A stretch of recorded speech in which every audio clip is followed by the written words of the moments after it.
I'm in Tallahassee one day in grad school on the elevator, tired. I don't want no more, right? I don't want it. I'm saying You had enough. I've had enough. Grad school is just not for me. People said that grad school is easier than undergrad. Those people, They're lying to you. they're liars. Did not tell the truth. But I get on the elevator and there's a lady with a dog and she's blind. And she is going to class and she is happy-go-lucky. Hold on. There's a lady in the elevator with a dog and she's blind and she's going to class. Going to class. Carry on. Not upset. Not. And if she can go to class and get a degree as a blind person, and I've got all my faculties and the only thing that's wrong with me is I'm tired, then I can keep it moving.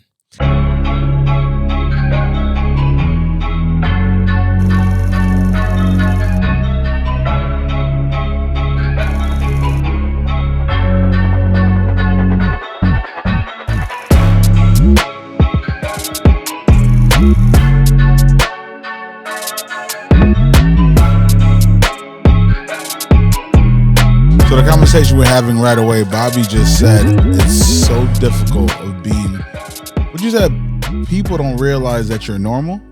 A regular person. They don't realize you're a regular person. Correct. So clearly we have here Senator Bobby Powell. Now, the other day I saw Bobby, I said, we got to have a conversation because I don't think I'm the only guy that don't know what the heck these positions, legislative, senator, what the heck you guys do? So that's how the conversation first got started. So I want to introduce you guys to Bobby Powell, but we're going to have a real conversation and we're going to discuss process and system from fatherhood to husband to local guy that I always watch and be super consistent and growing and developing in the political world. Don't know what the heck that means, but we're going to start with that. Hello, Bobby. Hello, Beethoven. And thank you for allowing me this opportunity to speak with you today. We've got a lot of ground to cover. I used to be a part of a small radio program where we say we've got a lot to unpack. So There's a lot that we need to really unpack when you talk about the idea that you don't know what a legislator does or a state representative or state senator. It's simple, but it's difficult, right? It's complicated, but it's really not. So I would love to kind of unpack some of that and let people know what we do as legislators. And then just to give people an opportunity to understand how do you go from sitting at home where you're at, watching people who are legislators or elected to becoming elected.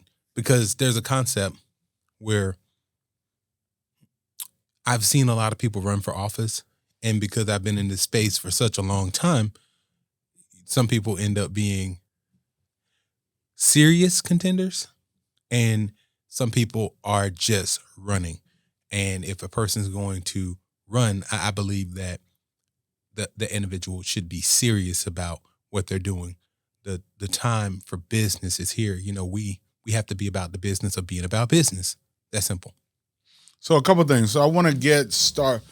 I want to protect you. So if there's anything that's politically correct that I need to protect, just say one. Just do this to me so I kind of know to protect you because I really want to go there to have real conversation like we normally do, but in a different, don't worry.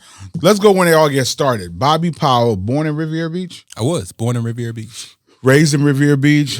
What does that look like for Bobby Powell growing up in Riviera Beach in this community that we're sitting in? Mom and dad, like 2-parent household. My mother was disabled. By the time I hit, I would say she had a lot of medical issues. But by the time I hit middle school, she was on dialysis, and I think getting to the point where she needed to have a hip replacement. But before that, she used to work at Pantry Pride. Did I say that right? Pantry Pride? It was a grocery store. Pantry Pride. A local grocery store. Local grocery store. My family, I'm second generation Riviera Beach. My mother grew up on First Street, and my grandmother, who Annie Pearl Grace, was born in Andalusia, Alabama, along with my grandfather, who I never met. Annie Pearl Grace. Annie Pearl Grace. You know that's an old name, right? Let me tell you, she's a pretty young lady. That's old school. But is she related to Annie Pearl the baker, or is no relation, or No relation that I know of. that you know of? Okay, That I Annie know of. Pearl Grace. You know, we may all be connected. Yes, of course. We're black in this community. Yes, well, yes. I'm just gonna leave it with that. So growing up in Riviera Beach, mom and dad in the house. Your mom had a disability around middle school. She had a disability. You have other brothers and sisters? I do. I've got a lot of family, encapsulated by me being one of the youngest. I've got two older sisters, and one of my older sisters now. My oldest sister passed, and my other sister, I spend a lot of time with. We 14 years older than I am, and because of that, growing up, I had the opportunity to get a lot of knowledge and wisdom, and I had people who made mistakes before I got a chance to make them, and henceforth, I got a chance to lead and make mistakes that the people under me or behind me didn't get a chance to or have to make. So growing up, it's hard to encapsulate because I grew up right next door to my mom's sister, who was my aunt, and she had her grandkids. Community, things are complicated. Family. It's a family. So you kind of, how do you consider your cousins and your nephews and when you're always all together? And so you guys are all brothers and sisters, basically. Something like that. House. Right. Because when people come and see you, when you're kids, they ask, you don't distinguish, can your brothers come out? You want to be like, hey, that's my nephew. Hey, that's my cousin. Oh, yeah. You have. Hey. You had a real one. I'm the boss. I got the picture. When you broke it down like that, I know what kind of family you grew up in. So you had a wiser sister growing up in the home. Did you have any family member that was close to your age that you really hung out with, or absolutely, absolutely? You had a little bit of everything in the house, right? My cousin, who we are about maybe a year and a half apart. He's older than I am.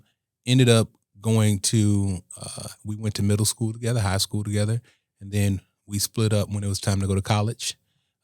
He was my aunt's grandson, and we grew up really close to the point that, other people sometimes in the neighborhood would say things like, oh, I'm Torrance's cousin, but I'm the real cousin, right? And these people who I didn't want to be in my family would be like, oh, I'm his cousin, and I'd be like, yeah. Not really. Not really. You know how that goes.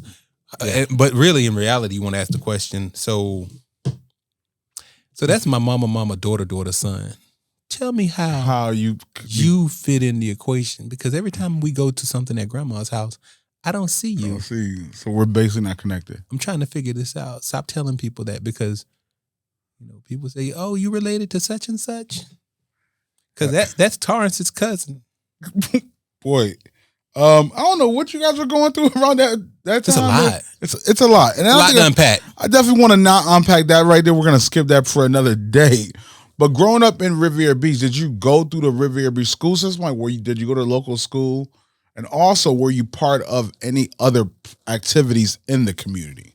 I was. I went to Palm Beach Gardens Elementary, which a lot of the kids from the neighborhood went to Palm Beach Gardens Elementary. We were bused to Palm Beach Gardens, and then we went to Hal Watkins, and then to Palm Beach Gardens High School, where a lot of my friends in the neighborhood also went and attended. Of course, there is Lincoln and Riviera Beach, as well as Washington Elementary. What's interesting is some kids would be on the very next street or on the same street, and we went to different schools. For example, after I would get out of school, I would go across the street when I was in elementary school, and I would be, I guess, babysat by a lady we named, Miss Kate, and the kids who were there were 5 boys who lived in that house, and they all went to Eisenhower. So we lived on the same street, just across the street from each other, and they went to different schools. So we all got along. We all went to neighboring schools, and back then we all played outside in the neighborhood, and we did everything. Everything that kids do or used to do, we did. Play together, laugh together, fight each other. and grew up together. So even now, it's hard to say because people are different. But a lot of the people who I grew up with, we still kind of consider ourselves really close because we grew up on the same street. We were always around each other. We hung out with each other. We rode bicycles. All those things that kids don't do today, Right. like a lot of video games, we did back then. So it made you a little bit closer, and you remember the times we had growing up. Were you involved with, like, was it the park and rec system? You think? Were you involved with Parks and Rec? I did. And all those? A little bit. I didn't play football, but I would go to some of the games. I did play basketball back in the day, 1 year. That one good year. It was enough for me. You expect certain things and certain people to show up sometimes, and when that doesn't happen, you don't see the value in it, right? And you realize later on that it's not about who didn't show up for you, but what you're going to get out of it. But a lot of kids have that where they go to participate or they don't get the attention that they felt they deserved while playing those sports and get distracted from it. So a lot of unorganized stuff in terms of being connected. You're saying something. I think I want to unpack that. It's a real thing. What I'm hearing is you were involved with sports, but you didn't have the support around you that made you excited to go back again. And I think a lot of families locally, everybody's coming to the game. Their cousins, their dads, their uncles. It's a big support system. You weren't getting that in those days. You're saying basically. My mom showed up at every game, but here's the thing: when you're a developing athlete, see that's the way you say it. I wasn't the greatest, but I wasn't the worst, right? Right. When you're a developing athlete, you are looking for that extra support from people around you to help you to develop and to grow into the person or the athlete who you should be. Naturally, I didn't have that support, and it ended up, the next year when it was time to sign up for basketball again, although I was one of the tallest kids at the time, not tall at all. Right. Now, I didn't have a desire to go back out there. And you're running, you're jumping, you're doing exercises, and you're a little kid. You're like, brother, this might not be it for me. This is enough, right? I ain't trying to go to the NBA. What is this all about? I'm just doing this to hang out. You're actually making me work. You're making me work. This is a bit much. I'm a kid. Right. I just want to play. And I've coached sports at this level, and I've coached sports at Pop Warner, at Wells, and in Riviera Beach, and I've coached some high school kids in terms of track and field. But the difference is, when the kids are really young, I'm looking for those kids that are in the middle, right? Because I was one of the kids that was in the middle. Not the greatest, but not the worst. So what you always recognize is that the people who are the greatest and the people who are the worst get the most attention. Those right in the middle are like, hey, nobody's really paying us any attention. You can really, if you're in the middle, you can really be invisible, right? Because the ones who are the worst, people are trying to make sure that they either don't get in the game or at least learn how to walk with their feet straight. And the ones who are the best, they're trying to make sure they're constantly and consistently rotated out. The ones who are in the middle, kind of like below the radar. And if they're not noisy, like I wasn't, very aggressive, then you can definitely slip beneath the radar. And people, I forgot, I only put you in twice. I didn't realize I only put you in twice. And you just sitting there, and then like you say, nobody's there fighting for you for your turn. But so overall, how was Riviera Beach growing up? Like, how was the community, the atmosphere, the local, the support? Like what do you remember Riviera Beach being around those times? It was great. I mean, like I said, at the time, we all knew each other. Most of the kids growing up in the community knew each other. As kids, you don't have a lot of beef with each other. You know who people are and who likes who and who doesn't like who. There are, of course, you hear about some of the feuds and battles and some of the negative things that would happen in the community. But for the most part, it was a wonderful time growing up as a kid, right? We did not realize that we were not. I mean, we weren't poor, but I definitely know what, the commodities truck is, and I know how to make people don't understand, like, the commodities truck is that USDA truck that would pass out food that my mama called it commodities, but it was like I don't want to say welfare, but the box of raisins that's all white that just says USDA, the can of pork that's silver, the peanut butter in the can that makes the best peanut butter cookies, the block of cheese in the brown box is orange, the cornmeal that makes good cornmeal cookies. I was very familiar with that. You know what I mean? Yes, I'm gonna go with it. Yes, I understand where you come from. So growing up in that environment, you learn how to be real creative with what you have. Oh, absolutely. Even to this day, you remain creative. No matter how far along you get. Like, I go to a lot of these rubber chicken dinners, right? Mm-hmm. And sometimes when I'm there, I'm just like, brother, just bring me some hot dogs and pork and beans. I got it from here. This is not going to. This ain't it. This ain't this is not it. This is not it. I get it. Or can we get some chicken wings? This is a very nice plate set up with garnish and it's very decorated. But I'm okay with just some chicken wings. I'm okay. I'm not gonna eat this.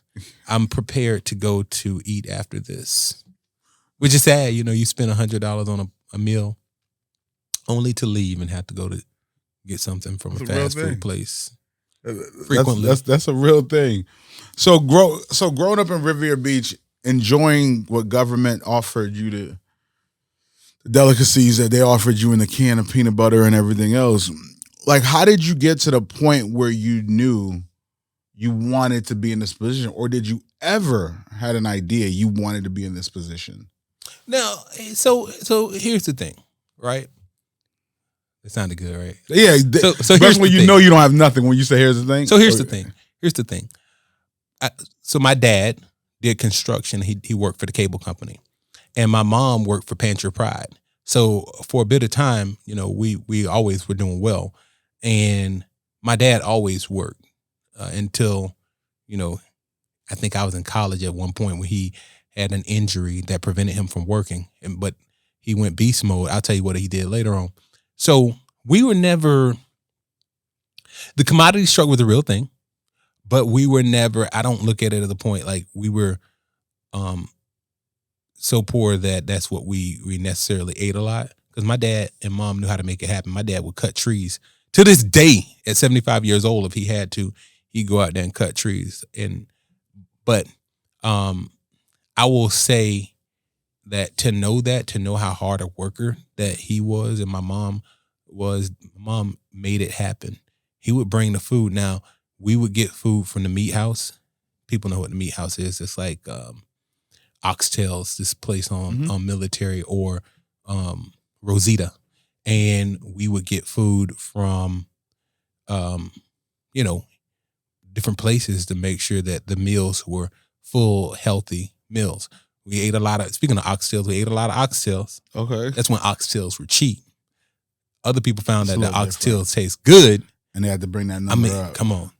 Yeah. 5 times the price of what they used to be. You could eat oxtails 5 times a week. No. You balling. You right. You eat them twice a week, you really balling.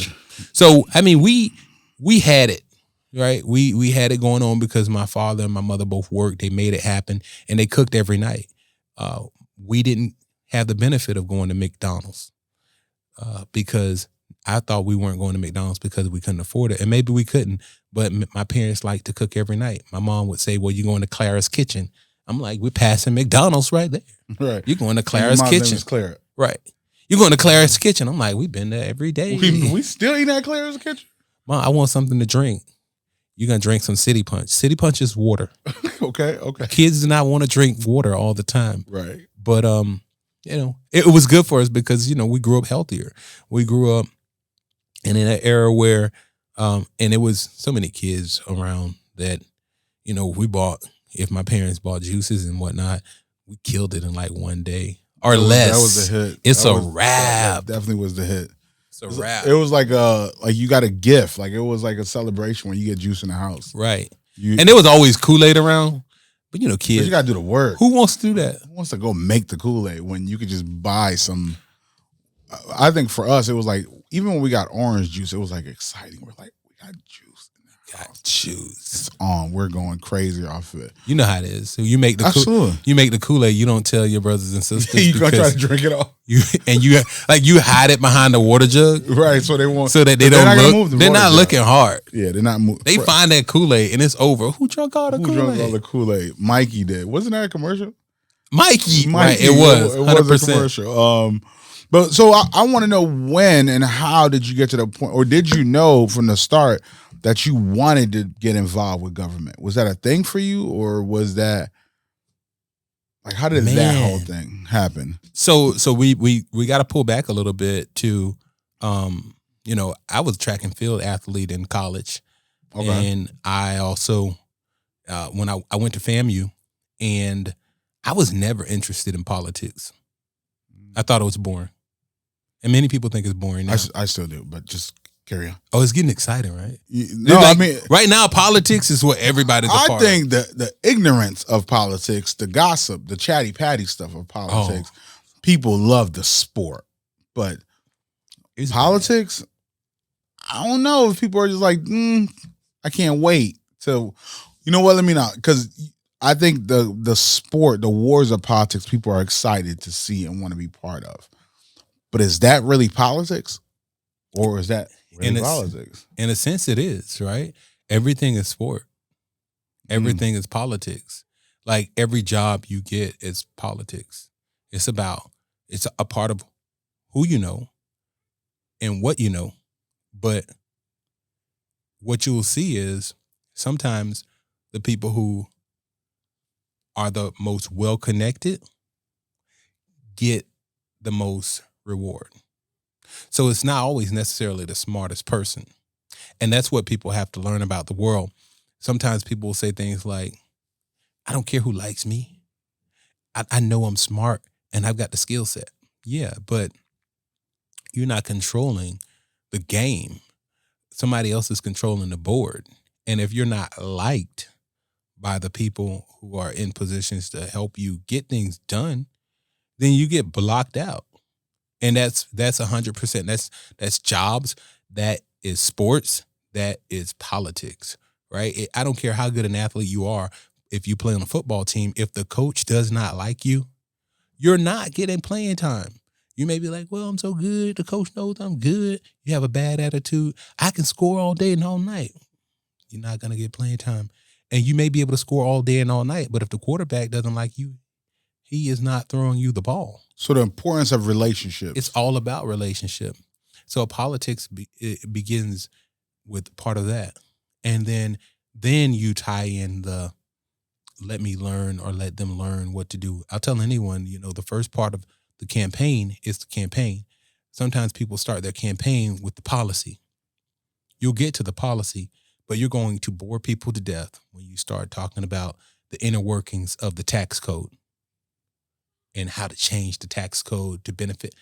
People want to understand what's exciting about you, what you're going to do. And it's about how you make them feel, right?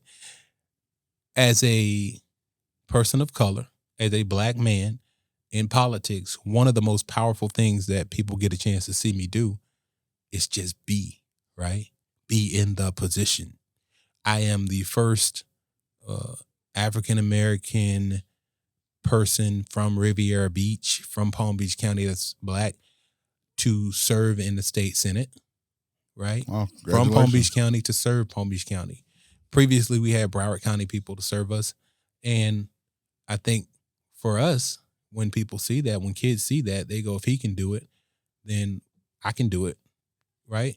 That moment where I was never excited about politics ever, but it was 2008 when Barack Obama won the presidency, like for real, won the presidency, that I seriously thought, wow, maybe I can get involved in and I was already a planner, and I knew how to look at land use and developments and speak before groups of people. So I figured, you know what? That might be an opportunity for me in the future. Who knew from 2008 that I would become a legislative aide for Mac Bernard in 2009, and then in 2012 become a state representative. So even when you got it involved with Mac Bernard, what was that process like? Did you just get up one day and say, I want to be part of this? Like, what is that process to be part of? You were his campaign manager then? Or how did you got involved with Mac Bernard? I was a part of the West Side Civic Association in Riviera Beach, where we would go to meetings in our community to discuss issues that would come before the city council. I was also involved in. Why would you even involve with that? Because I cared about my community and I wanted to see what was going on and I wanted to have a voice, right? People will say things all the time. Why don't we have a park in our neighborhood? But even that, why Bobby that goes to FAM and a track and field, all these things you did, why did you want to get involved or why did you want to better your community? I think it's innate that everybody should have a desire to improve the places where they are operating at, right? And that's constant. There's a concept that Willie Jolly, I just saw a book out there called Attitude of Excellence, but he calls it CANI, constantly and never ending improvement.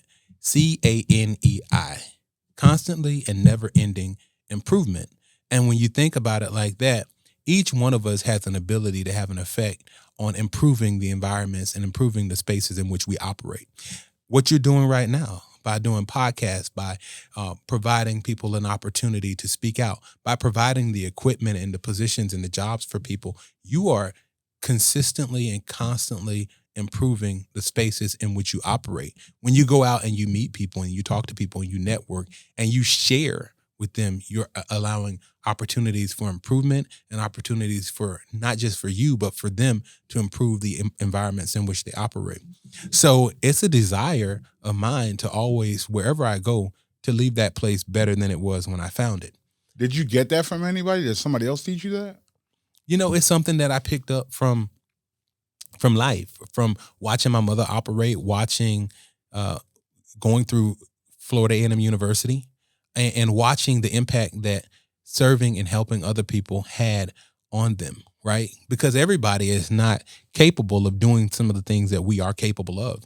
And when we're able to give back and to see people thrive, then I feel more empowered. So, and I say that to say, I'm never going to be jealous of your success, ever. I'm going to be excited for you. I'm going to be proud of you. And I'm going to look at what you've done to allow me to know that in the space that I operate, that I'm able to excel. Because the way the universe is set up and the way God works is what's going to be for you is going to be for you. But jealousy is not a spirit of the Lord. Neither is fear. And when you operate in jealousy and fear, you'll constantly see yourself tearing down others. But while tearing down others, you're also tearing down yourself because you're sowing seeds. Whether if you're sowing seeds of fear, seeds of jealousy, seeds of animosity, those seeds grow.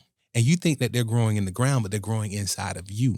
And when they grow inside of you, you could never be successful to the way you're supposed to be because you've planted seeds inside of your body that you didn't realize you planted. And those seeds are called jealousy. Those seeds are called envy, and they multiply. They manifest tenfold.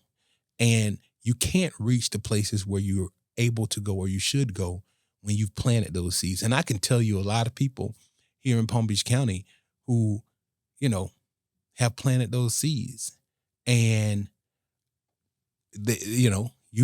I can't control what's in a person's heart because they plant those seeds. They think that they're planting and pushing them on other people. So those people won't be successful, but they stumped and fooled themselves and held themselves down. So I guess to get back to knowing how you're going to get there and wanting to get there, it's just that feeling of seeing somebody else do well or learn something or get something because you were able to give information or to provide a service that they needed. Was that how the whole thing with Mac Bernard started? We're bringing him value or being of an aide to get to that next level, or? No, so I met Mac Bernard at a literacy coalition event. I mean, I was involved. I was doing a lot of stuff in the community. You was already putting in the work. I was putting in the work. I was interested. I got a kick out of being around people and contributing. So I met Mac Bernard at a Literacy Coalition event, and he said, "Let's do lunch." I thought that was something that people just said. But he actually meant to go. He did, and I mean it too now, right? So if I say let's do lunch, I really do mean it. You really meant to. Okay, and I pay for lunch, right? Oh, even bigger, right? I can't wait for you to tell me let's do lunch. Let's do lunch. Can't right? wait. And with that being said, what I learned and what I saw is I was involved and I was volunteering, and there's very few people around who are like me today, because many people who are doing stuff are looking for what they can get out of it. But by volunteering and being involved, people were blessing me by allowing me seats at their tables. Now, there were people who were afraid, like if I asked for a meeting with certain council members or commissioners, they didn't want to meet with me because they thought that I wanted something from them. But I wanted to add value to them. But why would I be doing all of this for free, right? So the opportunity presented itself to work on Mac Bernard's campaign. And at the time, he was running against Councilman Cedric Thomas in Riviera Beach, who I consider a friend and who I consider a good, at the time, a good councilman, right? But I saw a difference between him and Mac, and I thought Mac was somebody who I wanted to emulate at some point. So I worked on his campaign. There were no guarantees. But what made you see Mac as the ideal person you want to emulate? What value and what did he do different? Or not even different, what did he do? You know what? Mac would have to tell you his story, because it's beyond me to share other people's stories. But he has a really good story in terms of how he got to where he is and the things that he went through to get to where he's at. You would have to pull that out of him. So his story inspired you to be around him? Absolutely. Absolutely. You know, you see a person and you don't realize or recognize the challenges that they had to get to where they are. And stories inspire. Stories move people. We change because of the power of story, right? And that's with anybody. You hear a story or you see a person and you know their story, and a lot of times it inspires you to do things that you sometimes thought you were not capable of. And you'll go, wow, if this person came from that place and was able to move to that place, then who am I to say that I can't? I mean, literally, I'm in Tallahassee one day in grad school on the elevator, tired. I don't want no more, right? I don't want it. I'm saying you had enough. I've had enough. Grad school is just not for me. People said that grad school is easier than undergrad. Those people, they're lying to you. They're liars. Did not tell the truth. But I get on the elevator and there's a lady with a dog and she's blind. And she is going to class and she is happy-go-lucky. Hold on. There's a lady in the elevator with a dog and she's blind and she's going to class. Going to class. Carry on. Not upset. Not. And if she can go to class and get a degree as a blind person, and I've got all my faculties and the only thing that's wrong with me is I'm tired, then I can keep it moving. Mm-hmm. And if you watch any graduating class from a university, you will see people crossing the stage in wheelchairs. Some people crossing the stage with no limbs, either no arms or no legs. If they can figure out how to finish college without hands, and you got everything, 10 fingers, and you can't do it, you got to go back and check yourself. You got to check yourself, because people are doing it.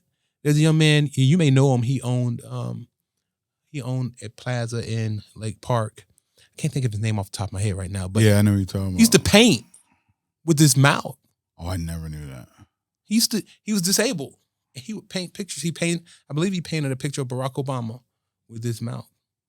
Wow. I definitely know. AJ. Yeah. He's definitely, from what I've witnessed, a strong businessman, and he has disabilities. But I don't want to go, because I see what we're doing. I see what we're going through right now. But I want to go into legislative with Mac Bernard. how you got to that position and say, you know what, Mac, I love what you're doing. I'm going to support you. I want to be involved. I want to learn. What the heck does a legislative aide does, and what is a legislative position? Like, what's that responsibility? What was Mac Bernard's responsibilities then? So I'm going to shorten it up because I think I've been a little bit long-winded. So Mac Bernard was elected to, he was a city commissioner in Delray. And you may also know that Mac Bernard is also an attorney, a tax attorney. And when he was running for state rep, Priscilla Taylor had vacated her seat as she was appointed to the county commission by then Governor Charlie Crist. So Mac Bernard's running for the seat, and I thought he had an amazing pedigree. I'm out here volunteering and working and doing different things. He approached me about working on his campaign. No guarantees. Not, I'm going to hire you. Not, hey, you could be my legislative aide. Not, I'm going to pay you. No guarantees other than, hey, if you work on my campaign, I'll look out for you. That's saying I'll look out for you whether you win or lose, right? And that's not something that I'm expecting, because when you set your standards up for a major expectation, a lot of times you're forced to fall. And I decided to support Mac Bernard's campaign and help campaign with him and knock on doors, because I thought it would be something different and I thought it would be fun to do. And getting involved in the process, you can see it from afar, but being involved in the process I thought was a lot more interesting and a better opportunity to learn constantly and never ending improvement. From working on his campaign, he was elected. And after being elected, we talked and we discussed a position in his office. And he told me to send him the application. And so you volunteered for him? I volunteered. Not for free. For free. No money involved. Volunteer, you put in the work in hopes that you might get a position in his office. I didn't even hope for a position, right? Because I have a master's degree in planning, urban planning from Florida State University, and a bachelor's in public relations from Florida A&M University. So I also believe I have a good skill set. So I'm not begging or hoping that anybody will give me anything. People will see me and say, you know, there's an opportunity to improve what I'm doing, right? Because I believe that I'm an addition and a multiplier to any team that I join. So it's not that I'm hoping that you give me. Sorry, the reason I'm laughing because I have a saying that might not work with this conversation, but I'm going to say it anyways because that's who I am. I have a saying that says, good dope sell itself. Correct. But you're a senator, so I don't think this was the right timing. This was wrong with me, but carry on. No, right. If you know what you got and you know who you are. So, I mean, and that's not to be cocky or arrogant. It's to say that. But you know what you got. I know. And the opportunity presented itself. And Mac Bernard is a smart man, because if you look at who he chose to be his legislative assistants at the time, everybody went on, like, he chose myself, Representative Al Jaquette, and, you know, after Mac was elected, Al Jaquette eventually, who was a legislative aide, ran for Delray Beach City Commission and won. Yeah. And I ran for state rep and won. And then after me, Al Jaquette ran for state rep and won. So Al at the time was, and still is, was an attorney. Al is an attorney. So, you know, Mac Bernard was 35 years old. Now, actually, he was under 30. He was 33, I think. And both myself and Al were in our 20s. And everybody in his office, it was 3 black men, all with advanced degrees. What you talking about? Smart move. What are you talking about? Smart move. But now let's get to the part that I think I want to know, and a lot of people I know, my friends especially. What the heck does a state representative do? The main thing we have to do is pass a balanced budget. We bring home the money. This year we passed a $113 billion budget, and we get money in the budget. The second thing that we're responsible for is fighting on behalf of our community to fight against negative legislation. So when you say a state representative, there's the councilman, then Mac Bernard became a state representative. you were a state representative, that responsibility is to go out there and allocate dollars to bring back into the community that you represent. There's levels to this, absolutely, but there's state, local, and federal. Federal is your Congress level, where you have your U.S. Congress and your U.S. Senate. We operate in a bicameral legislature. There's 435 members of the U.S. House of Reps and 100 senators. At the state level, there's 40 state senators and 120 state representatives. Mac Bernard was one of 120 in the state of Florida. I was a legislative aide for Mac, and when I became elected, I was one of 120.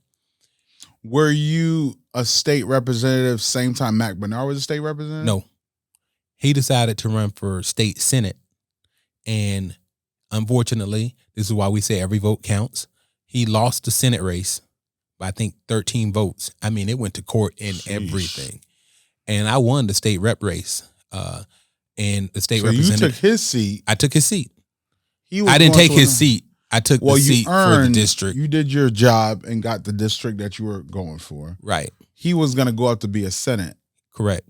Fell short. Correct. Of the 13 votes. What do you do next after that? Because that's what the state representative. Then you became, what was your next position? I went from being the legislative aide to the state rep. I mean, to the point where I got on the elevator, and one of my colleagues, who was also a legislative aide, saw me on the elevator. He goes, he knew my boss wasn't there. And he goes, "Bobby, who you working for this year?" And I'm like, "Working for me." That's when it all changed up. I'm working for me. And he kind of laughed like, yeah, right, Bobby, sure. So then we go into the caucus room on the 3rd floor, and there's a table Bobby, sorry, wrong guy. What is the caucus room? Yeah, wrong guy, sorry.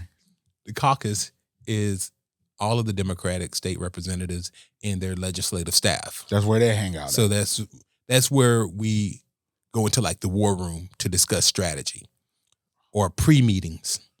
So we go into the caucus room, and I sit at the table where the reps sit.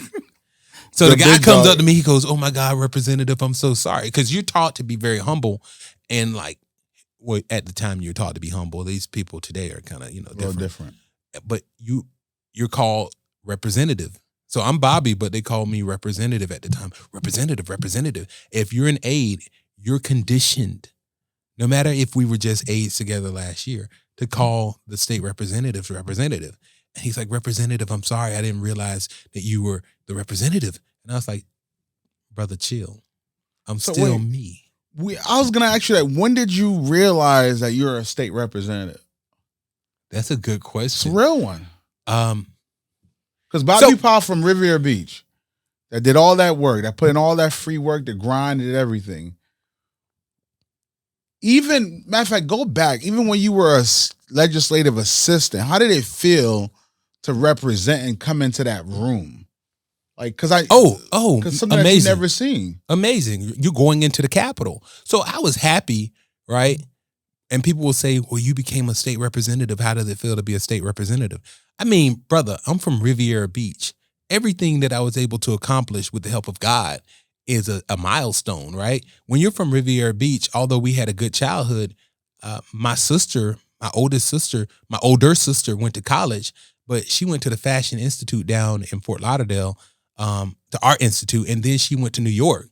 And people from New York operate differently. I mean, it's just, when you go to New York, you gotta, like, even the homeless people operate differently, right? It's a different culture. It's a different environment. Lifestyle. But my sister didn't go to a 4-year university. So when I went to the 4-year university, I mean, I'm the first person from my immediate family to hit a 4-year university.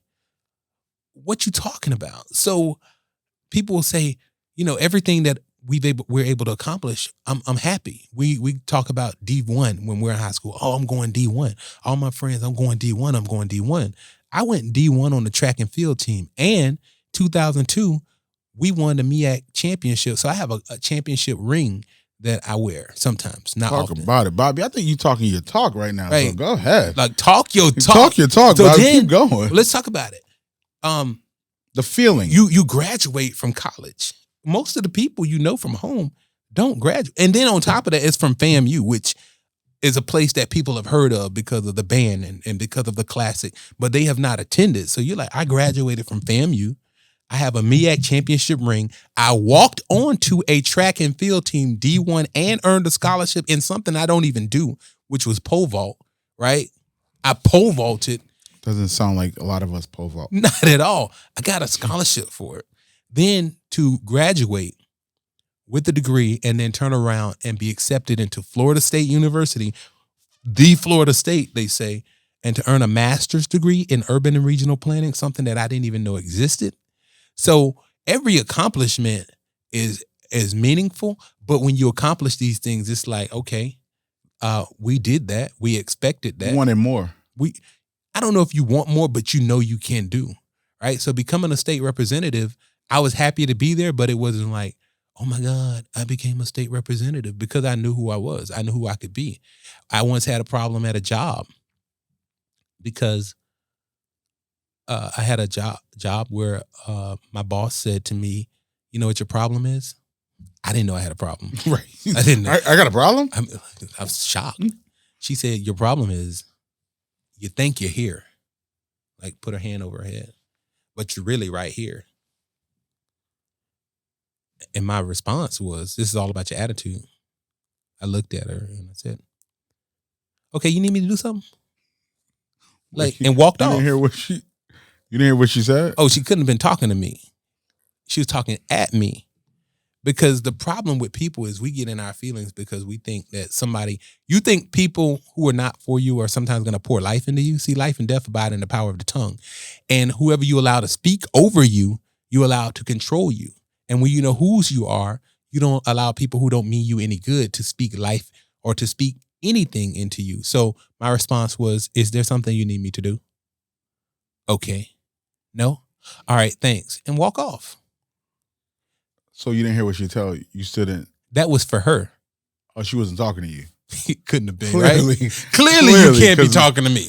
What was right? I thinking about? Right. So, but when you actually sat down and you really realized you were, I don't know, Bobby. Like, to me, it sounds. When you become state representative, let me tell you the first thing that happens.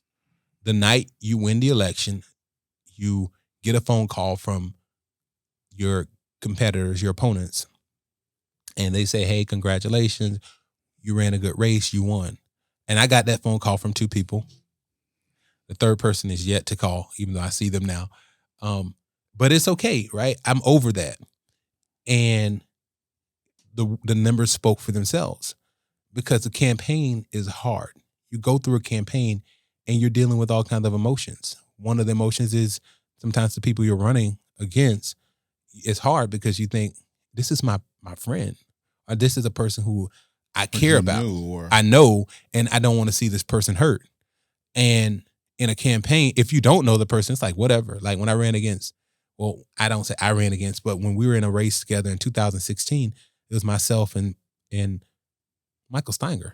I didn't know that dude. I knew he tried me, right? And I knew. Hold on. The Riviera Beach Bobby just came out? Oh, you from the Raw? What happened, Bobby? He tried you? He disrespected me.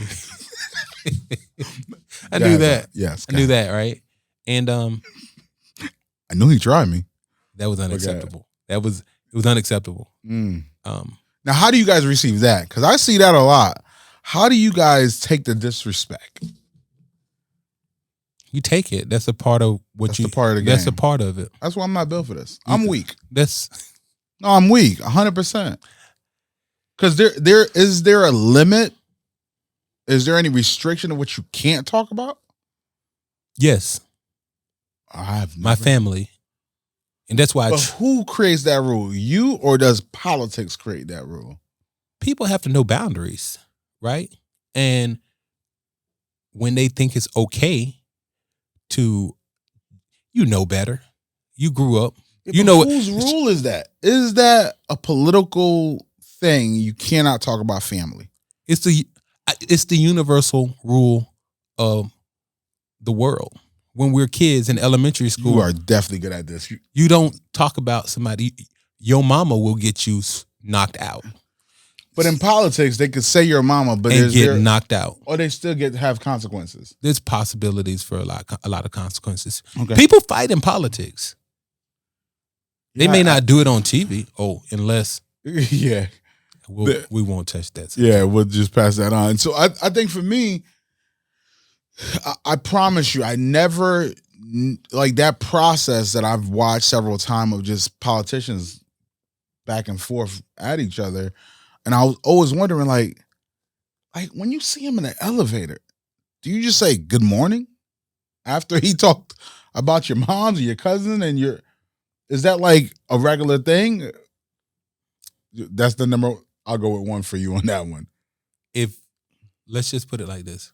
If a person talks about my mom or my family, we're not going to be on the same elevator. That's not going to happen. So you created your own rules in this. I think it's universal. I believe that everybody's got the same set of rules. And if you cross boundaries, and campaigns have been known to cross boundaries, you've got to be very careful. And I believe, people don't run for office because they say, I've got skeletons. If you've lived on this earth, you've had something bad happen in your life. Like 100%. Nobody is perfect. Nope. When I was getting ready to run, somebody told me, nobody's perfect, and we all have skeletons. And I'm going to turn over every stone, to make sure. And that's what they say. I'm going to turn over every stone to make you look bad or whatever. And the result was, okay, just realize while you're turning over stones, be careful. You live in a glass house. Mm. So don't think you're going to turn over stones and you're going to go unscathed. And my thing is, I'm always positive. I'm a positive person. And I'll give people like 1 or 2 free shots. I'm not going to attack you. We already know what position we're coming from. We're coming very strong. We've got a lot of community support and a lot of involvement in the community. So granted, if you're running against me, you're going to take a shot or 2. I'm okay with that because I'm standing on a hill sometimes and people in the valley, when they're throwing rocks, they got to try to throw rocks up the hill. So when are you starting your church? Because the bars you kicking, it sounds like you ready to open up a church soon. I go to Grace Temple, CME. So I used to go to Christian Temple, AME. Okay. But I'm deeply rooted. One of the best pieces of advice I got when I was running for office the first time was by Pastor Verona Higgins Matthews. And she said to me, which was profound, because she once ran for county commissioner. And she said that when you run for office, you find out who your true friends are and who your true friends aren't. And when you learn that, you learn how to operate. So we get caught up in running for office and thinking that everybody who says they love you until you get elected, and until you run for office. And then you find out some of those people who you thought were going to be with you are not. And then when you get elected, everybody loves you again. How many times did you get elected as a state representative? Because it was a couple of terms you ran as state representative. Two terms. Is that maximized? No. Or you could actually run? I could have been elected for 8 years. So The fact that right now I've been elected in the Senate for 6, I would have termed out of the state house in 2020 I would have been done. But the fact that I made it 2 more years since 2022, I was only guaranteed 8 years. So anything above and beyond that is a blessing, is a gift. So if I run this year and I lose, I'm not upset. I was guaranteed, I came in with the opportunity to have 8 years, and I've been blessed to be in 10 years and the potential to be in another 4 more. So am I upset about it? Absolutely not. So after state representative, you decided to run for Senate. Correct. What's the difference between state representative and the Senate? More influence, less people. More work, same pay. So a state representative makes decisions for or bring in access and resources back into their community. The state representative is doing the same thing in a different capacity. On the other side of the aisle. On the other side of the building. So the Senate is on this side and the House is on that side. and there's 120 members of the House. So in order to pass good legislation, things have to pass in both the House and the Senate. Parallel legislation. It goes through the committees in the House, goes through the committees in the Senate. At the end, it goes to the floor of either the House or the Senate. If it goes to the Senate, we'll take the House version and lay it on the table and take and use the House version of the bill. In the Senate, it passes. It then goes to the governor, who either signs it, vetoes it, or lets it pass by not doing anything. All legislation should go through both the House and the Senate. It's bicameral, so that it's supposed to. So if you push something in the House and there's no Senate sponsor, it's not going to pass. If I push something in the Senate and there's no House sponsor, it won't make it to the floor. Now, the key to that is being able to work with members of the House. So there's 40 senators, 120 state representatives. You have to do the work in the Senate of almost 3 representatives. And you have to have a good staff and a good team of people who will help you get the job done. And the House is just as important because they're reading bills too. I will tell you, though, it's going into the Senate is not easy, but going from the House to the Senate makes it more digestible. Going into the Florida House, I will tell you, for a person, I was a legislative aide before going into the House, so I knew the process. However, there were people who went into the legislative process without knowing how it is, and that process ate them up. It is hard to be a state representative. You're meeting with people back to back all day, almost every day. When you said meeting with people, like who? What? Like you're meeting with stakeholders, you're meeting with utility companies, you're meeting with people from your district, you're meeting with what's your responsibility for that other than hearing their fight, their war, whatever they're going through? To listen to their vantage point and their viewpoint on things that you don't necessarily have an expertise on. And then you got to make a decision. You make a decision. The bill is come before your committee. Let's say abortion, for example. So you're going to have the Catholic Bishops Organization is going to come to you and they're going to tell you how abortion is bad. And, you could be, if someone has an abortion, they could be aborting the next president or they could be aborting a future senator. President, or they could be aborting that's something they'll say, right? But at the same time, people have complications sometimes from pregnancies that could end their lives. Or there may be an issue with this pregnancy where that child is not even viable. You're going to force somebody to take it to term.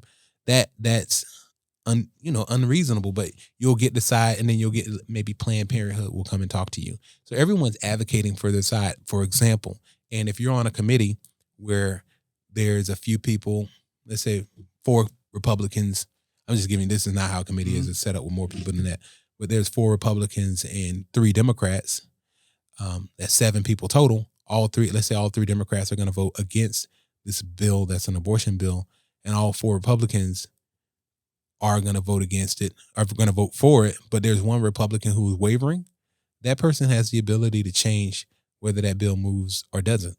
Now, generally what will happen is the leadership or the chair of the committee will force that individual who's a Republican, or kind of talk to them and say, hey, you don't vote against this. We want to get it to the next committee. You'll hear sometimes legislators say, I really don't like this bill, but just to get it to the next committee, I want to see you make some changes. I'm going to support it today, but I'll reserve the right to vote against it later. And so that means I'm going to vote for it, but it means I'm going to vote for it because you're Republican and I'm Republican. So do you believe some people will still make a decision how they feel, or they're most likely voting of whatever gang they're in? Some people do. But a lot of times people are groupthink, right? There's been times when I've been on the board in the Senate and in the House where I was the only one who voted against a particular bill. 39 yeas, 1 nay, Mr. President. And it's me. We already know who it is. They don't know who it is, but it's only been like a few times that has been me. But if I believe something, if I have an issue, I can back that up as to why I voted no, right? And I can support my belief, and I don't have a problem doing that. And I'm not afraid, right? You voted no on this bill. I've had people tell me, you voted yes or you voted no, and they'll see me. Most people don't know what we're voting on, but some people follow special bills, and they'll come and see me at a meeting and tell me that they're mad at me because I voted yes or because I voted no.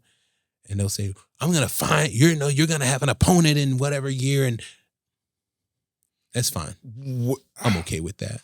Like, even that process, you got to go back home and deal with this. When does it end? Like, when does politics end for a senator? Never. You find free moments. And the good thing is, see, so first of all, most people don't even know who you are sometimes. Like, so you can get away. You know, I put on a ball cap and some sunglasses and regular clothes, and people, I would definitely know it's you, Bobby. You would, but would everybody? Facts. Somebody did catch me in the grocery store on Thanksgiving and was like, I see you. I'm like, wait, so it's really that serious? So just going to the grocery store, you got to talk about some type of politics. Yeah. You find ways to get, I'll tell you, I know how celebrities operate, and I got some friends who are celebrities, but I know how they operate. So you, like, for instance, if I'm going to a box store, I'm not going to mention the name unless they are sponsoring this podcast. I like that. You go to a box store and you enter through the garden section, right? Because that's where less people are. And then you don't walk through the main aisles. You walk through aisles where there's stuff. Like, you walk through the clothes, and then you walk to where you need to go. You get what you need to go, and you walk back through, and you walk out. Or you go shopping early in the morning and late at night. Early is they open. Late is they're getting ready to close. So most people are not there. It's not the meat of time. But when you go shopping during the daytime at 4 or 5 o'clock, everybody's stopping you to talk to you about something. So, especially when you were just on the news. Oh, it's got to be even better. But because you have to live in that district anyway. Also, you do. So you can't work here and live in Boca.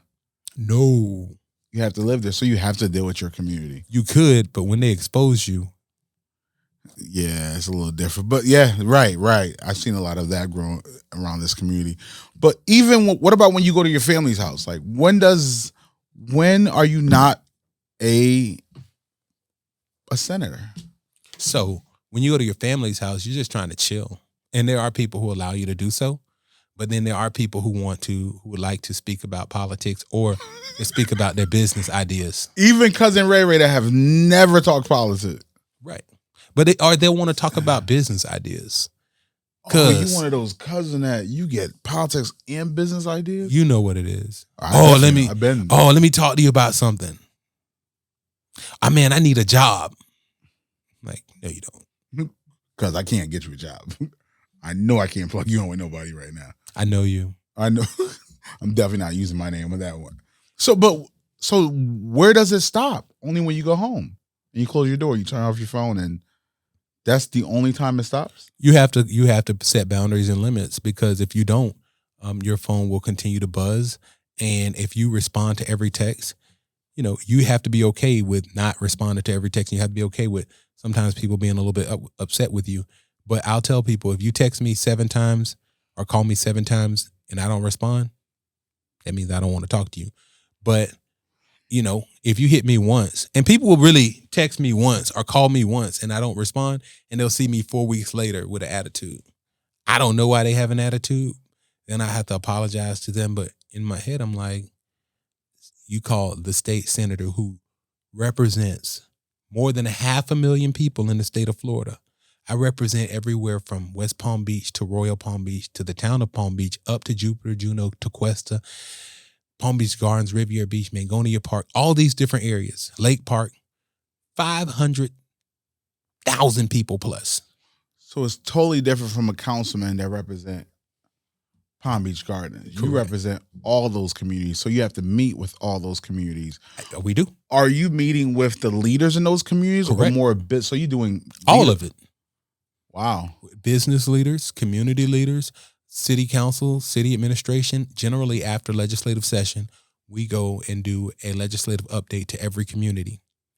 And generally, because they know my time is tight, they will allow us to do our legislative update first and, be able to get out of there or go to the next meeting. There's only been one time in the 10 years that I've been elected, and it happened recently, where I went to do a legislative update with the state representative, and the chair of the council made us wait 3 hours. You can figure that one out. I don't want to. It won't be a good thing. So you're going to Tallahassee how many days a week? Ooh, when we're in time. So what does that mean in time also? That means that's during legislative time where we're going up preparing for sessions. When you guys are voting on different things, getting ready you guys to are vote. doing the work. Is there a certain time this to happen? It's when you guys generally between. So this year it'll be between November and March, April, May. November and May. So we do. So November to May, right? What does November to May look like for you as a senator? So in November we will be reelected. God willing, I get reelected. Then I will go to session. I'll go to Tallahassee for swearing in and organizational session, which is always a special time, but I've been through it a lot, right? It's no longer new to me. And I'll be sworn in as a senator for what time is this? Third time, I think. Bless. So I'll be sworn in again as a senator. And if we have committees, we'll do committee and we'll do all the organizational ceremonies. And also in November, we'll probably have to go back up there for another committee week. That's what they're How many called. days are you up there for just a sworn in? Probably 3, right? But I leave on a Sunday. I'll be up there Monday, Tuesday, Wednesday, drive home Thursday, or drive home Wednesday night. So you're leaving your family? Yes. Oh. There was a time I was in Tallahassee for a session where you're up there 60 days. And on a Sunday morning, my wife called me, and my baby was maybe a year and a half or 2. Maybe she just turned 2. And her mom, my wife, said, oh, the baby misses you. She wants to talk to you. I told her we can do FaceTime. She said, I don't want no FaceTime daddy. I want my real daddy. I get in the car. What you do? You get in the car. You drive home. And you have a 1-day trip home. Get in the car, drive home Sunday to turn around and come back Monday morning. 4:00 in the morning, Monday, I got in the car, drove to Tallahassee so I could be there by 10. 10 on Tuesday. 10 on Monday. Oh. I had a meeting. So the 60 days, you guys are there 60 days straight? Correct. You can Did come you home. knew you were signing up for that? Absolutely. See, here's the problem. A lot of people run for state rep or state senator because they think the title's really cool. I'm gonna be state senator. But there's work that's involved in it. It's a lot of work behind it. There's people who've run for local elected offices and they fizzled out because they didn't realize that they had to actually do the work. It sounds good, the title, right? State senator. Just tell people out there, practice this, right? State senator, and say your name. State Senator Johnny Brown. You're like, it sounds good. Sounds amazing. State senator.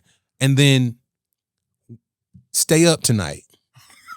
Read legislative books until 1:00 in the morning. Go to sleep, wake up, and start writing a bill. And then call yourself State Senator Johnny Brown. It has a little different ring. You have to write the bill also. Absolutely. Absolutely. You propose language to legislation, you research it, and then we also have bill drafting that will draft bills for you and put it in the proper format. But a lot of times, listen, let me tell you, I would have stopped right there and then. Like, this is not for me. It ain't for everybody. But nothing is, right? Here we go. But at what point, is this an enjoying thing, or is this what I feel like I'm responsible to do? It's twofold. There are parts that we enjoy, right? But there's a responsibility, and that responsibility is you have to serve your community in ways that they expect. So if you're going to be the state senator after me, you got a 3-legged table you need to do, right? You need to make sure you're bringing money and appropriations back to the district. You need to accelerate the out-of-office experiences. When I say out-of-office experiences, that means people should see you inside of your district other than election time. meaning you should be going to some chamber breakfast. You should go to churches. You should, if there's somebody having something in the community, you should show up in the community. Sometimes sit down with people, talk to them, break bread. Put in the work. That's the out of office experience. And then the third thing is the legislative part in terms of filing and passing bills. So you appropriate, you legislate, and you deal with your community. If a person is elected and is not doing that, they are not serving you. They are sometimes serving themselves. And I've had issues with other elected officials who I did not believe were serving the people to the best of their ability. And I don't do it in public, but as a senior, believe it or not, like right now, I'm one of the senior statesmen as a young man, senior statesman in terms of this community and serving people who can have conversations with people that are sometimes uncomfortable. You got to do better. And I would appreciate if people have those conversations with me. You didn't show up to this. You didn't show up to that. What's going on? What can we do together to make sure that we are working together for this community? How do you, I think a lot of people talk about balance. It's hard for me to even understand what that is. But how does raising a daughter you have? Correct.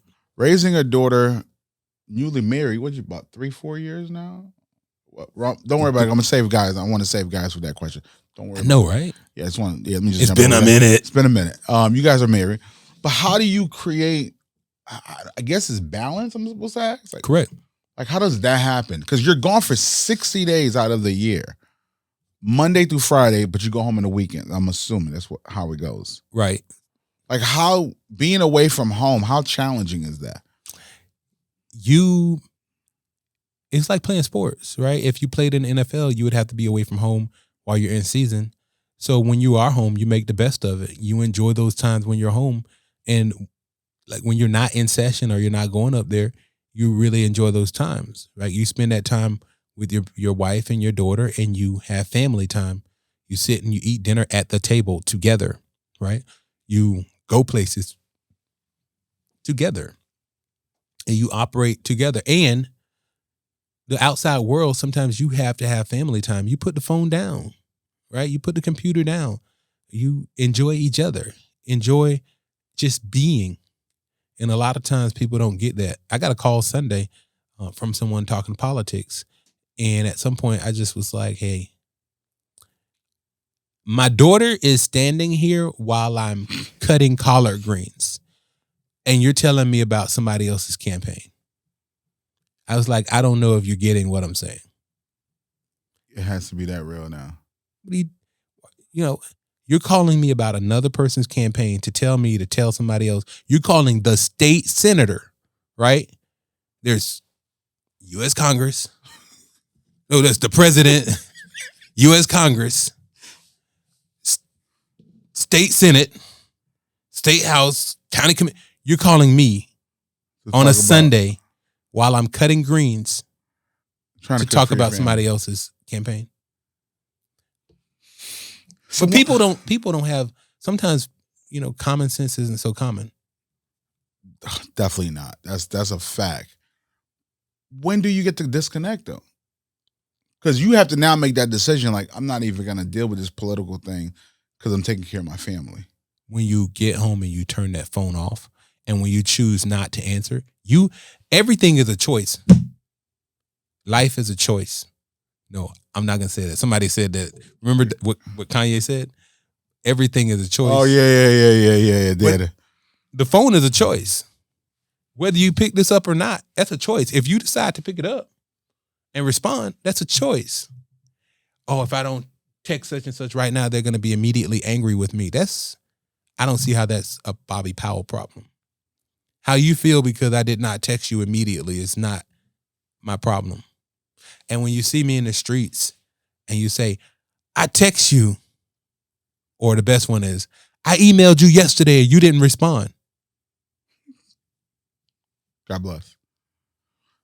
Was your wife prepared for this? My wife is a beast in her own right. So, yeah. My wife is on Zooms every day almost. My wife was the chapter president of her sorority, and my wife she serves as the president of her bar organization. So my wife is also high functioning. Like she puts in the work. She goes beast mode.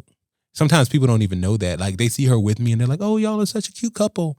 But little no, she's a beast. She's a beast. Like you think that was important for you to connect? Absolutely, high functioning. Absolutely. I dated someone before who was sitting around waiting on me. Like a person has to be able to operate inside of themselves and know that we together we make each other happy. But if you're depending on your spouse only to make you happy, you're not going to be a happy person. So you've got to do things. You have to have your own identity. And the problem that sometimes people have in relationships is their identity is solely focused on who they are as a couple. We thrive as a couple, but we also know how to operate in our own individual capacities. So my wife is an attorney. I'm not an attorney, which I think works because, I mean, I could imagine us debating in law, right? So she thrives in her capacity and I thrive in mine. She doesn't have a desire to be elected. But I think, judge might be nice, right? Right. But you have to have that when we say balance, you have to have the ability to come together and have a life, but also a person has their own skill sets and their things that they're doing to make themselves happy and also to operate in their own world. If a person's simply sitting around waiting for you, they're going to be upset with you right now, right? You should be home right now. You went to work, you should come right home. No, you've got to have your own things to do as well. So you're busy, you're occupied. You're not just basking in the fact that you're a couple. Another piece, you still are a planner. How does working, your employer have to understand your position? Or not have to, but my employer is great. I mean, they allow me the opportunity to go to Tallahassee. I'm working on real projects.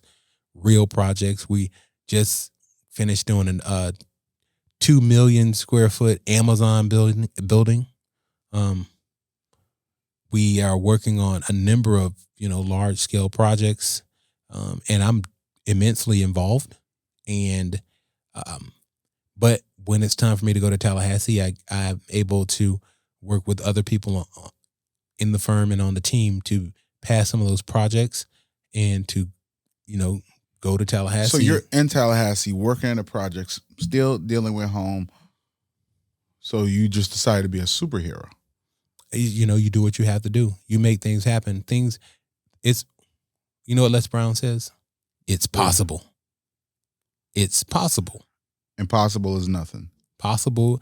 If it can be done, you can do it. It's possible. Did you know all this was going to happen when you made that decision to be state representative? No, I didn't know anything was going to happen.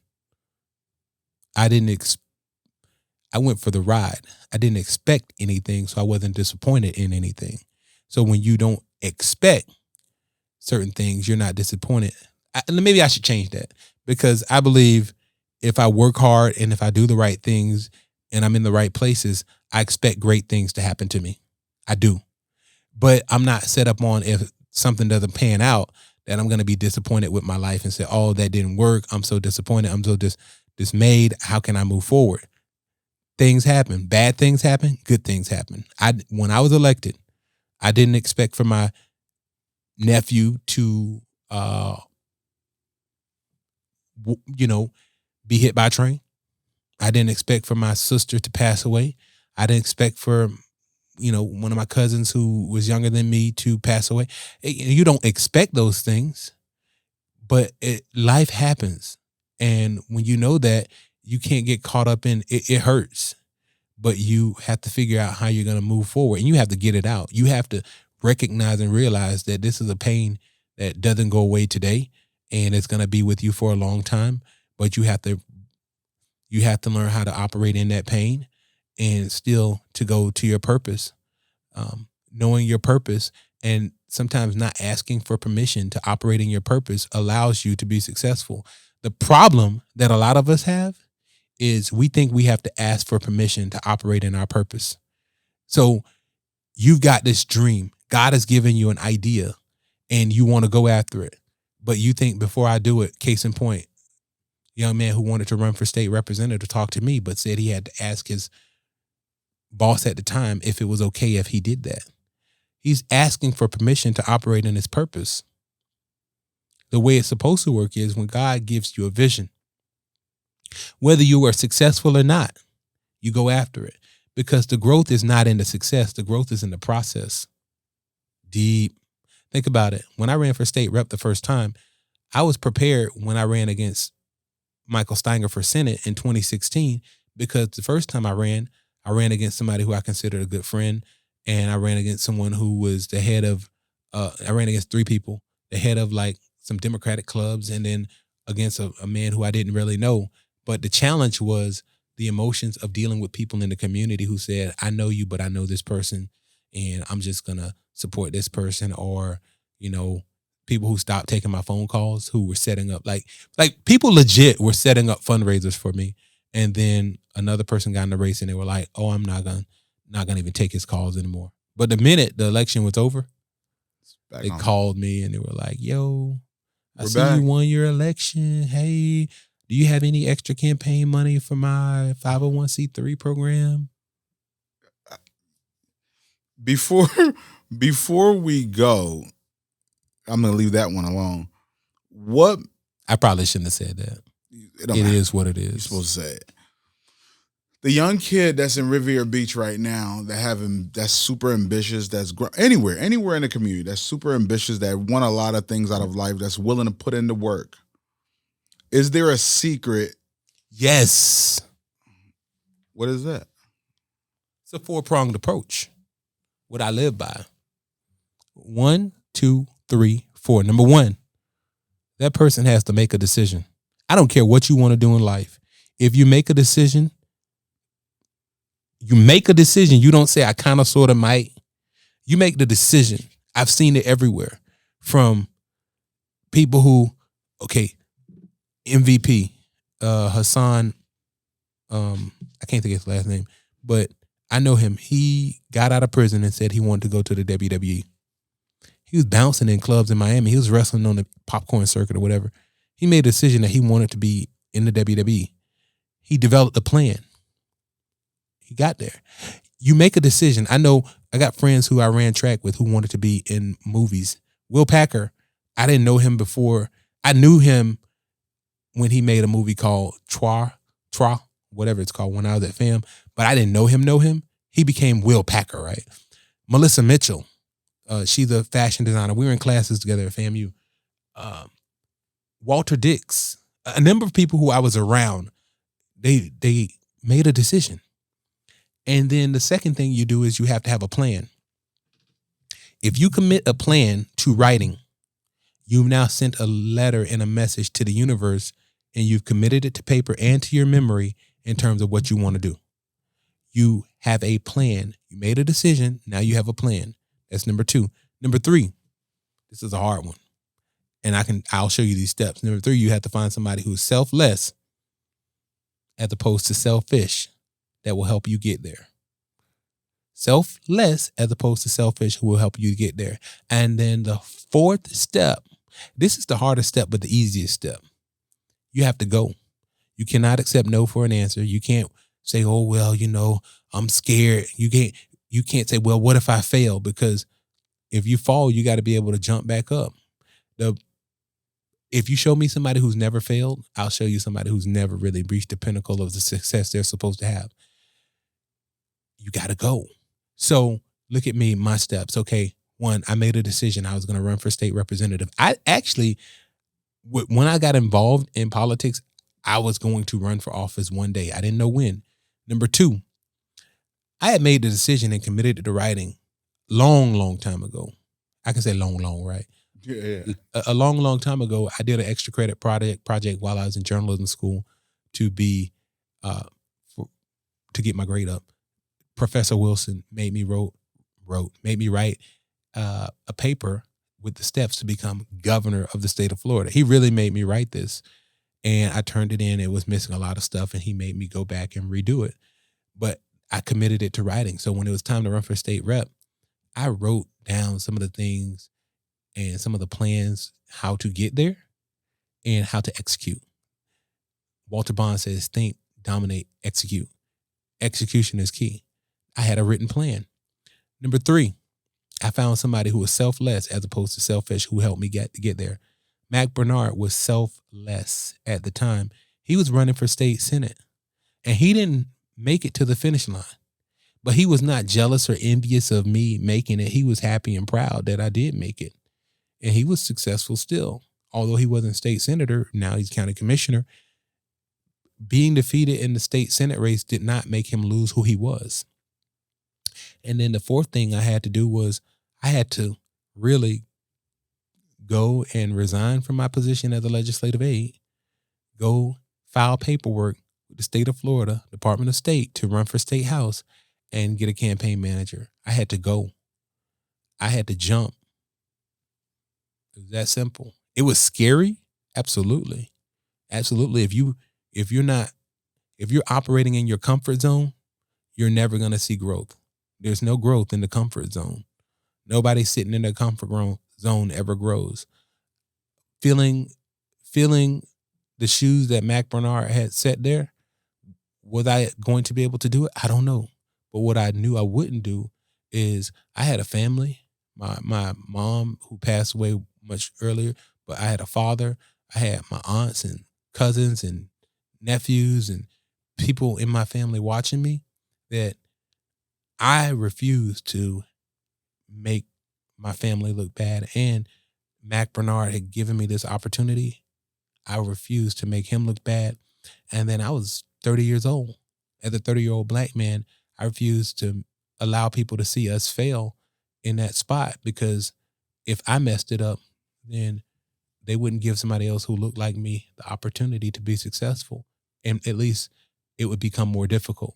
So I had to take the ball and run hard. As a former athlete, I knew you can run hard. And if you don't score the touchdown, if you keep getting up and you keep running forward, at some point you will score. So I was able to score quite a few times while being elected. Do you believe all those components, serving, working, consistency, making decisions, will and is building your legacy today? Absolutely. But the biggest builder of my legacy is not me. It's the people behind me, the people who I've given to, I'm not going to say given to you all, but who I've given to the process. You know, you look at former Councilman Terrence Davis. He ran because we had conversations and I inspired him to come to city council meetings and come to neighborhood meetings and run for office. And he was able to run because of the inspiration. You look at Trodrick McCoy, who I knew when we were growing up, who is now a city councilman in Riviera Beach, but also Trodrick was my legislative assistant. And, you know, I got him in position to work for Mac Bernard prior to me leaving to go run for office. You look at State Representative Gervonta Edmonds. Gervonta was one of my legislative aides as well. So you look at a number of people who are involved in the process, people who've worked in my office who are now either in the legislative process as elected persons or decision makers outside of elected persons who have relationships. They came from this process. You know, Clarice Redding, who is in the C-suite, is CEO of the company she's involved with, Ben Durgan, Nasby Chowdhury, all these people who I hold in high regard, who came through the process and worked. I don't want to say work with me, but work for me. I'm not work for me, but work with me to change the trajectory of what this community looks like. So I think all of that is a part of it. My legacy is not about me. My legacy is who is here after I'm gone. And I'll tell anybody, you have to put good people in position to replace you. If I'm replacing me all the time, I'm good. The problem that many of us have is we get elected and we think that we should be the only elected official and nobody else can do it but us. And if it's not me, I don't want to support anyone else. No way. That's not how it works. You build people, build the people around you. Now you have a team, right? Now I've got access to the state house and the state senate and the city council and the city commission. And, you know, because of the people that, I'm connected with. Shalonda Warren, we're close. And then once you're there, continuing to build relationships with the people that you are elected with and you didn't have relationships with, and you're able to succeed. So the legacy isn't about what I'm leaving in terms of the things I've done. The biggest thing that I can ever do is put other people in position to be successful, which in turn keeps the wheel moving in the same direction. In the book by Jim Collins called From Good to Great, it talks about when you become a part of a team, especially as a CEO or a leader, you don't come in and you'll see the leaders who fail. They come in and they change every single thing about the company when the company was moving pretty swiftly and doing a good job, change everything in every person and all the policies and all the procedures. And generally, they may be good for a year or two and then fizzle out. But the great leaders will come in, they'll see the process, they know how it works, they see what's working, and they may change one or two things, but they keep that ball rolling in the same direction, and they continue to see success. They continue to see a dynasty. That's why a football coach can come in, take over a losing team that was not winning, and that coach will come in, create a program and a system, saving yourself time, energy, and money that works. And that coach will put his or her own coaches under him, who, when that coach gets ready to leave, the next coach comes in and uses the same system. And now you've got a dynasty that lasts 10, 20, 30 years. And people wonder how it happens when it's a different coach. They're using the same system. But what happens is somebody will see the system as it's been working. They'll get in position and change everything and wonder why it doesn't work, because you used the wrong formula. What's next for Bobby? What's next for the senator? The possibilities are endless. But what I can tell you is any opportunity that is helpful for the community, that allows me to be a part of it, I'm going to look at it. I'll look at it and see how it can help benefit everybody, benefit the people around me. And I'll tell you, family first. Anything that allows me to highlight my family and enjoy them, I want to be a part of that too. So when are we talking about getting a governor? I'm on a short list right now. I don't know what that means. So Charlie Crist has released a short list of candidates who he'd like to run with him, who could potentially run with him for a lieutenant governor. I think it's an eye-opening opportunity when you see that you're on the short list of candidates for lieutenant governor, to understand that if you can be lieutenant governor, then you should consider, running for governor. So it's possible. It's something that you're willing to put. Well, clearly you're willing to put into work, because that's your pedigree and your history shows you're willing to put it into work. So I'll tell you like this. Absolutely. And if it's necessary, governor is not something that I'm aiming at. But if it's necessary, if I feel that the right opportunity is there because we don't have the right person running for it, then I would consider it, right? I will tell you, for the congressional race, Congressional District 20, the original race in when Alcee Hastings passed away, God rest his soul, who I admire tremendously. So many people had gotten into the race, and I had considered running for it, but there was an individual who I believe that met many of the qualifications that I believe I meet, who had the same type of heart. I felt that if that person's in the race and I'm in the race, it doesn't make sense, because I believe in that person so much that I don't think I need to be there. I think a lot of times if people would see that, instead of thinking it's about them, you'd have a lot less riffraff in politics. We all think we're great. Every person who believes in himself or herself wakes up every morning and thinks that they're great. We all know we have shortcomings too. And sometimes we don't highlight those shortcomings. But, when you want to be successful so bad that you are willing to put your fellow man down, that's not about success. That's about your own personal feelings of satisfaction and greed. And you can't be successful because, once again, greed is not a spirit of the Lord. Right? I'm greed. I don't like seeing Beethoven in that spot where he's at. I want to be that. That's not for you. I don't care what I set up, how many cameras. If it is not in me, I'm not going to be that. If that's not in me, I'm not going to be that. God gives each and every one of us gifts. But I think for me, one of the things that I'm realizing, you understand your identity. Correct. Very few understand their identity. You understand your identity, you understand your position, and you believe that you're going to make it to your destiny. Not that many really understand those capacities. And I believe that's what separates you amongst other.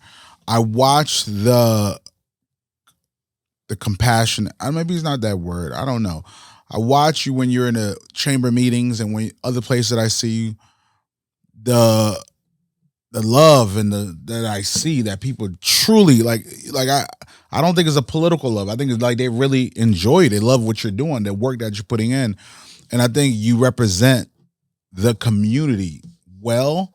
And I think people love that. And I think you're growing into another capacity. Because for me, I don't understand politics. I don't understand a lot of the chatty patty stuff. I don't understand a lot of because I couldn't let someone talk about my mother. I won't be in the elevator either. Just how I function. I'm not the best political representation of what politics look like, but I'm also dead serious about my community. And I believe always, what I always saw consistent with you is you represent your community well, and you're willing to hear someone out and also willing to put in the work. The last chamber meeting that I was in, I saw you speaking on the stage and I saw growth. I was like, Bobby is comfortable here now. Not saying you show any signs of uncomfortability before, but I think I felt your spirit on like you were talking to your peers. You didn't treat them like I'm the senator or I'm under you, whatever it is. You just knew your identity. And I think that's I love that representation. I love how you stand up for that. And you represent that as a Black man, but also as a man overall. You're representing Palm Beach Gardens, Tequesta, Jupiter, communities that it's not normal for a Black man. I'm not politically correct, so please don't get me with that one. And I really don't care. But I genuinely do care about the quality of representation you represent for us. And I just see the consistency. So I don't know the next level of what it takes, but I think your foundation is pure. And I think that is so important for the next level. So I wish you luck on that when you run for governor. Just want to give you a hint at that. Listen, brother, I thank you, and I own that. Everything you just said, absolutely. I take it. Absolutely. And I believe that I can say this word, authenticity. Authenticity is a real thing. The problem that I've had with politicians, if I can say that word, without casting a label on others or myself, is that oftentimes people try to operate outside of the realm of being authentic, of being who they are, of being who they think people want them to be, right? And I'm comfortable being who I am, right? There's certain things that I don't do, and I'm okay with that. I don't smoke and drink, and I'm okay with that. You will not make me feel bad if you and I are sitting at the table and you're drinking and smoking a cigar. I'm not going to feel bad. That's for you. It's not for me. And I don't feel like I need to try to emulate what you're doing so that I can feel cool, right? I'm okay in my own skin. Right. And a lot of people are not okay in their own skin because people are concerned with the judgment. What are they going to think about me? If I do this, what are people going to think? When you get past and you're comfortable in knowing that it's okay. My mom used to say, do those people feed you? Do those people put clothes on your back? Did they give you anything to eat today? And you telling me that because no, they don't. So when you learn how to operate in who you are and know whose you are, you're comfortable. You're confident. You're not worried about whether people are laughing about you or laughing or talking about you later on, people are talking about you, that's them. I remember when I was young in the game, a gentleman came up to me and said, we were talking about you last night. My response was, ooh, you had a good subject, and walked off. Because they were hoping that I would say, who? Who was talking about me? You and who? What y'all said? That's for you all. It's not for me. Oh, let me tell you what such and such said about you behind your back. Don't tell me. Because if it was said behind my back, it wasn't for me to hear. That's for you all. You live with that. And if you were there and you didn't speak up, that's not for me. So when you learn how to operate and not worry about, oh, they said this, oh, they said that, or what people think, oh, look how she's looking at me, he's looking at me. A lot of times I look at people funny and why are you looking at me like that? Because I think I know you, or because I can't see that well right now, right? But it's you worry so much that you scare yourself into not being authentic. And it's time out for that. I tell anybody, be comfortable, be who you are. Many times we'll be on stage and when we get off, and you should do this, don't get me wrong, you go to somebody you trust and say, how do you think I did? Was I okay? Did I sound okay? I used to do that a lot. I still should probably, just to make sure that I'm staying sharp, because it's an evaluation. But it's so rare now that I'll leave the stage and be concerned with what other people thought about me that I don't have time. Plus, generally when I get off of stage, 10 or 15 people come up to me and they want to talk about the issues, or they want to talk about something else. They want to expand on, they want to elaborate, they want to tell me. And I'm okay with that because it shows me that they felt comfortable. We made a connection. It's that power of story once again. Well, I'm telling you, Bobby, super impressed, man, from your authenticity and your consistency. And whatever you have next, I'm willing to support. Please tell people how to connect with Senator Bobby Powell Jr. My brother. They can catch me on Instagram at Senator POW. That's my Instagram handle. I'm also on Facebook, State Senator Bobby Powell. I'm on Twitter. Look at you. I'm on Twitter. Just leave it there. Keep going. And I'm also on LinkedIn. There's a lot of other social medias that I haven't mastered yet. Most of them I haven't mastered, but I'm somewhat on there. I haven't learned Snapchat or Bobby, stop. Just stop right there. He has those things. I'm not gonna let you do this. Snapchat's not even just stop while you're ahead. Please, people, follow that good brother. When you see him in the grocery stores, please let him grocery shop by himself. He's the guy with the hat and the shades, just if you guys don't know.